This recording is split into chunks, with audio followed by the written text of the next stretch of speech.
One of the last things I want to share with you guys on a big proof for God, it actually turns out to be pretty ironic because I was taught this as a detraction to show God doesn't exist.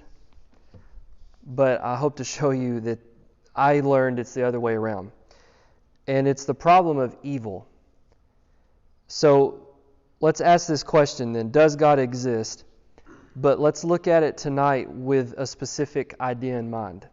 Can God exist when we have so much evil in the world? So this was a big problem that they brought up to me, my professors that is. I had one in particular who brought up this idea of if there is God, then why is there so much evil? Why doesn't he do something about all the evil in this world? Or they would say, could he not have created a world better than this one because it has so many problems? Why doesn't he just stop the evil and injustice that's going on? Now, what they were raising was what I would call a moral problem to God's existence. What we've been talking about the past 2 weeks is scientific stuff. Let's look at the science versus evolution versus creation, and do we see evidence for design? Do we see evidence that the universe began to exist? But tonight, you can sort of set the science aside and let's just think about this concept of evil. They were bringing up a moral objection. Something to the effect of, well, I just can't believe in God. Why not? Because this happened to my sister, or so-and-so died from cancer, or the Holocaust. That's a big one. You know, how could God let Hitler do what he did? So I just can't believe there's a God that would do that stuff. When you hear those things, that's a moral problem. They're not having a problem with evidence. They just, in their conscience, don't want to believe. But what I want to share with you this evening is that actually can get turned around really easily. There's a moral objection that goes like this. There is evil and injustice in the world. So there's an option. Option one is God can exist, but maybe he just doesn't care. So he's not a good God. He's there, but he doesn't care that people suffer. Or option two, God does exist, but maybe he's not powerful enough to do anything about all of our problems. So now you have a God that's not all powerful. But what the atheist will conclude is this. By definition, the Christian God is all loving, all good, all powerful. Right? The Scripture teaches us such concepts as that. So therefore they would conclude, because evil exists in our world and God doesn't or can't do anything about it, well, by definition, then he just must not exist. Or else he would do something about it. Or he would care enough to take action. There's a quote from an atheist, and it's actually sad. This guy taught at Purdue before he died, a philosopher. Well, he grew up a Christian. He was an evangelical Christian. He actually went to seminary and got his Master of Divinity. And throughout that process, he actually sort of walked away from Christianity. And one of his big problems was evil. He couldn't reconcile the God of Scripture with all the evil that we see in our society. So he said these 3 lines of reasoning. There exist instances of intense suffering, which an omnipotent, meaning all-powerful, omniscient being could have prevented without thereby losing some greater good or permitting some evil quality, bad or worse. That's wordy to say this. His point number 1 was, there's so much evil and suffering, it would seem to me that if there was such a being as an all-powerful God, he would have stopped it. He would have prevented it. Number 2, an omniscient, holy, good being would prevent the occurrence of any intense suffering if it could, unless it could not do so without thereby losing some greater good, or permitting some evil, bad or worse. The conclusion, number 3, this is the point. There does not exist an all-powerful, all-knowing, holy, good being. So this guy, a former Christian, saw all the evil and says, I just can't see how God exists, because if God did exist the way the Bible says, he wouldn't allow all this evil. So the conclusion then they make is that he just doesn't exist. So let's talk about conscience. This is what I want to share with you tonight. We talked about docs for proving God, DOCS. We looked at design, origins, and now let's look at conscience. Conscience, for me, in my experience, this was a monumental proof that began to solidify in my mind, yes, God absolutely exists. In fact, I'll argue with you, I'll be so bold as to say, if I never saw the evidence of science that we've already looked at, I actually don't need that. And now this is only, I'm speaking only for myself.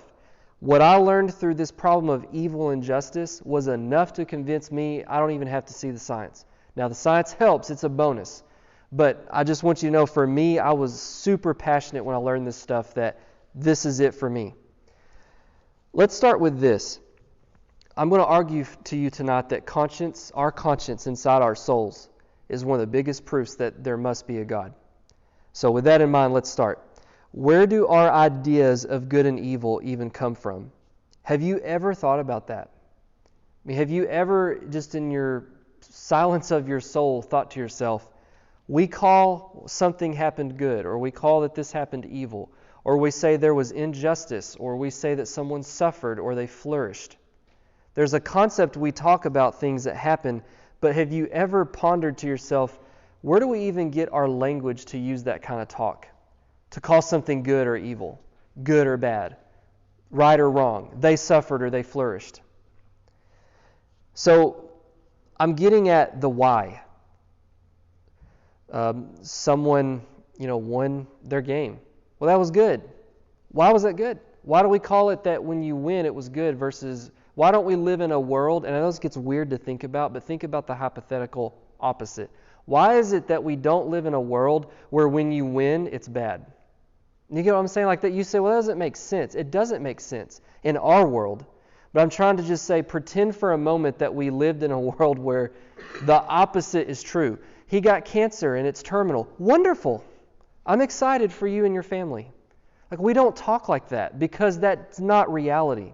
Someone gets cancer and it's terminal, we say, that's terrible. You're suffering and I'm sorry that you're suffering. Or they got accepted to college and wonderful, I'm excited for you. That is a good thing. The point is, these very notions of something being considered good or evil, right or wrong, where did that come from? Where does that come from? But let's go a little deeper. Why is it that we instinctively know in our soul that it is wrong to murder? I mean, who would really argue that it's okay to murder? Now, you might get some whack job that does, but Brian, correct me if I'm wrong, but even in our legal system, if that whack job stands before a judge and can actually try to articulate in some weird way that it was perfectly fine that he murdered, well, they might be willing to want to declare them insane or incompetent. Because even our justice system knows something's not right with you if you just really thought that you shooting up this theater or this mall, that was just perfectly okay. So even our legal system, is what I'm trying to argue, understands, for as screwed up as our society is, right, there's still this understanding out there of this is right and this is wrong. We instinctively know rape is wrong. Again, you get someone that says, yeah, but no, here's why it's not wrong and here's why. Our response is, you're messed up in the head. You're a whack job. Our system knows that. We have this inner awareness pulling at us before we engage in an action that we know is wrong. What do we call that inner awareness? Conscience. Again, I want to go back to that word. To me, this was a big proof for God. What I'm really getting at, guys, is where does our conscience even come from? Why do we have a conscience versus no conscience? Where does this inner tug of, I know I shouldn't do this? The Bible answers this. It's in Romans 2. In Romans 2, chapter 12, the Apostle Paul actually mentions conscience. And he says this, "For all who have sinned without the law will also perish without the law." Now, in context, he is talking about Gentiles, non-Jews. And the question comes up, well, the Jews were given the Old Testament law through Moses. What about non-Israelite people who never heard of Moses, who never heard of the Ten Commandments? How can God judge them if they've never heard of God's law? That seems unfair, right? Well, Paul answers that. He says, but there's a point here that God will still judge non-Jewish people for the Old Testament days who didn't have the law, and here's why. He says, all who have sinned under the law will be judged by the law. For it is not the hearers of the law who are righteous before God, but the doers of the law who will be justified. For when Gentiles who do not have the law, okay, so Gentiles who never heard of Moses, they never heard of the Ten Commandments, the stone tablet thing, what about them? Well, Paul says, okay, those Gentiles who never had the law of God, by nature, do what the law requires. So Paul says they instinctively know and follow the law of God. By nature do what the law requires. They are a law to themselves, even though they do not have the law. They show that the work of the law, and this is conscience, is written on their hearts, while their conscience also bears witness, and their conflicting thoughts accuse or even excuse them. Okay, so Paul's answer to the question of, you know what, Paul, it doesn't seem fair that God will judge non-Israelite people who never heard of Moses and the Ten Commandments. Paul says it's absolutely fair because God put that law on every human being's heart. And he says the proof is Gentiles instinctively know rape is wrong, murder is wrong, stealing is wrong. They know the Ten Commandments. It's in their heart. The Ten Commandments really is nothing new. In fact, it's sad that God had to write that down.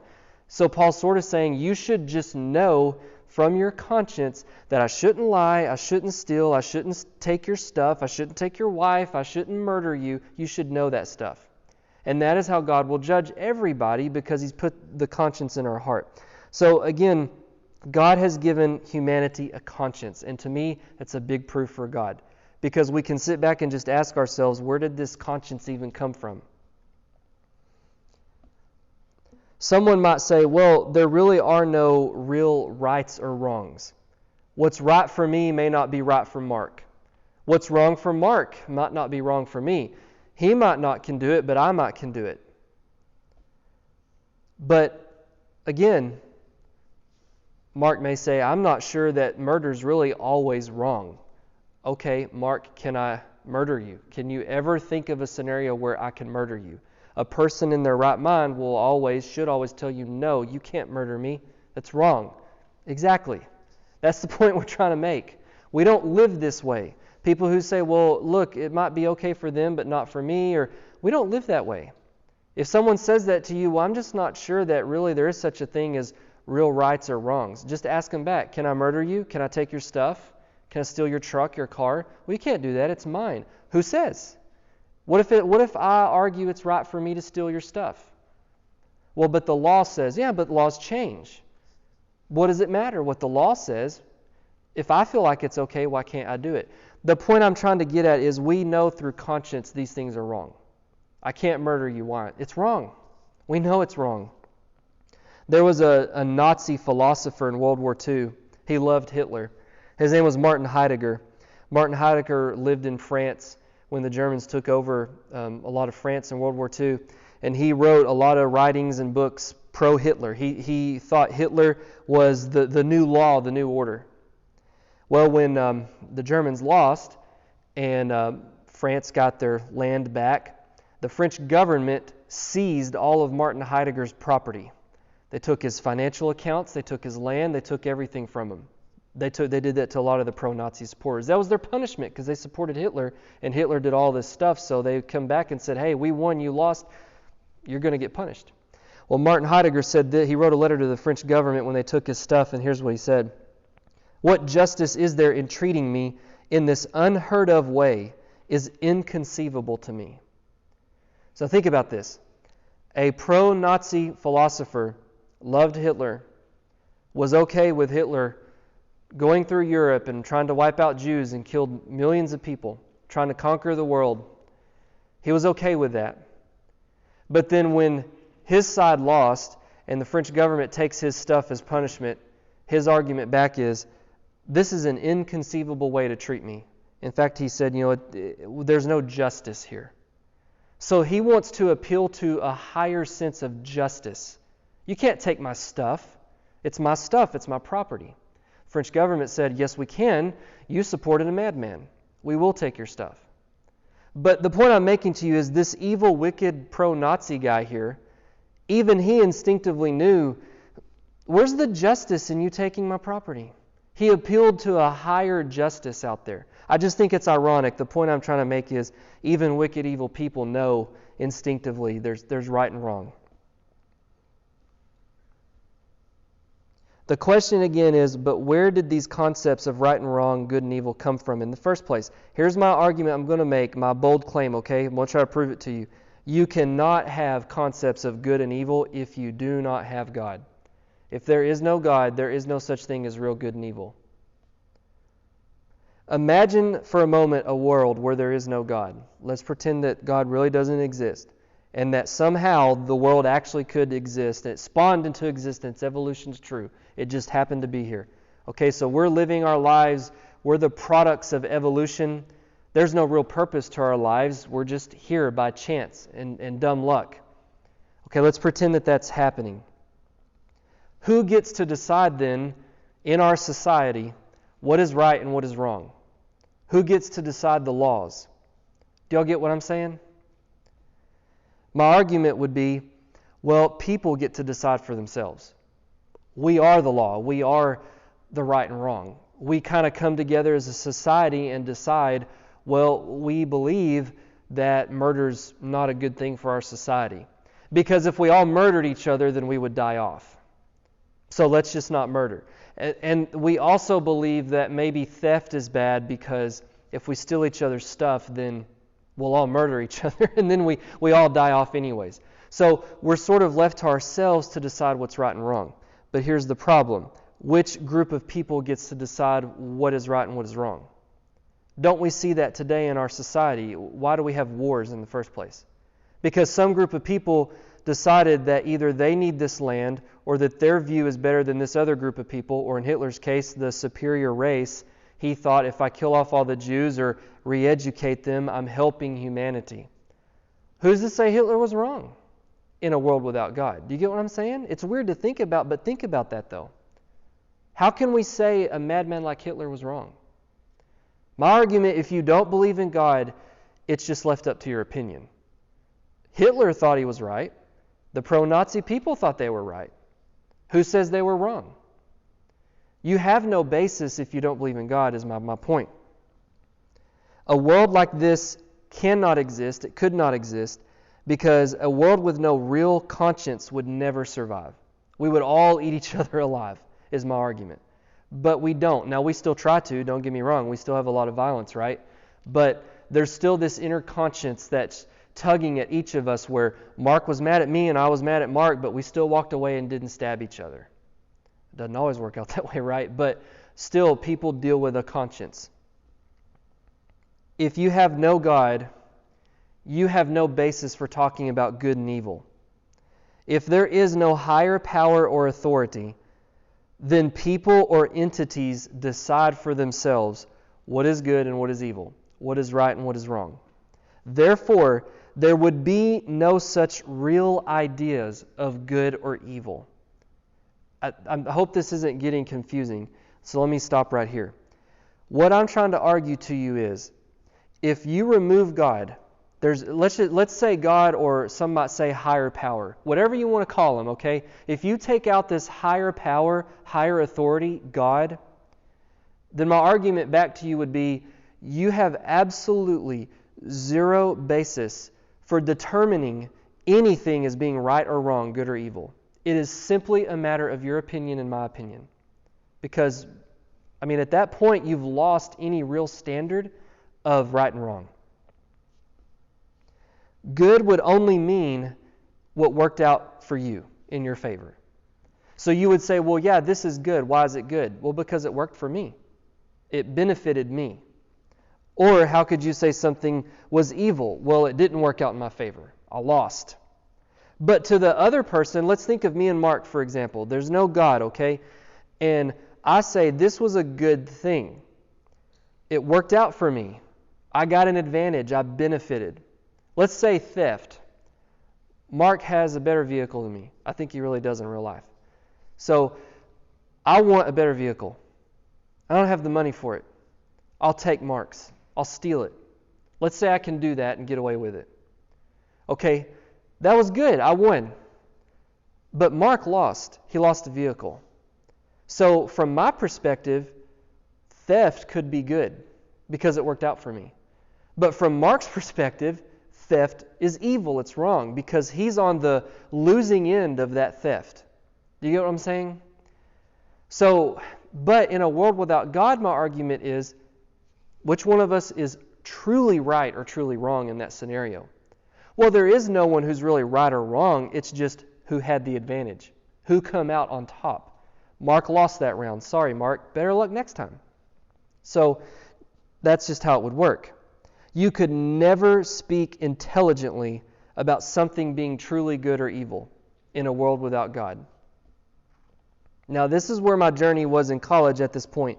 I began to realize that the problem of good versus evil is actually not a problem for God. I began to see it is a huge evidence for God.